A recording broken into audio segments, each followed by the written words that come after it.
Ilang sasakyan nahulog sa bumagsak na Santa Maria Bridge sa Isabela habang isang tindero ng fried chicken sa Cebu patay sa pamamaril. Sivel Custodio sa detalye.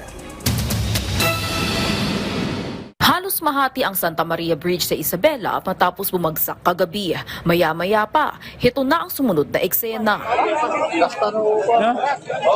Mabilis na nag-launch ang rescue operation para sa mga sakay na mga nahulog na sasakyan.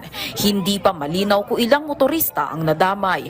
Wala ring detalye kung ilan ang sugatan. Ayon sa otoridad, 2 buwan pa lang mula nang natapos ang retrofitting. Maliliit na sasakyan lang ang dapat dadaan, pero kasama ang isang truck sa mga nahulog. 600 million pesos ang pondo ng tulay habang 200 million ang budget sa retrofitting nito.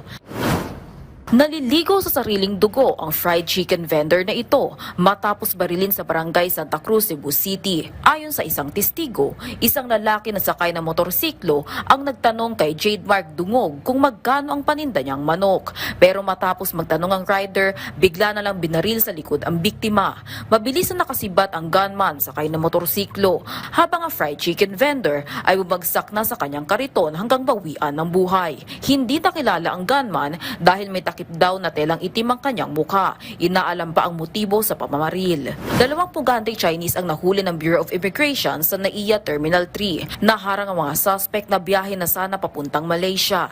Wanted ang mga suspect sa BI at Interpol dahil sa iba't ibang krimen sa mainland China. Nakatakdang ipa-deport ang mga pugante. Vel Custodio para sa Pambansang TV sa Bagong Pilipinas.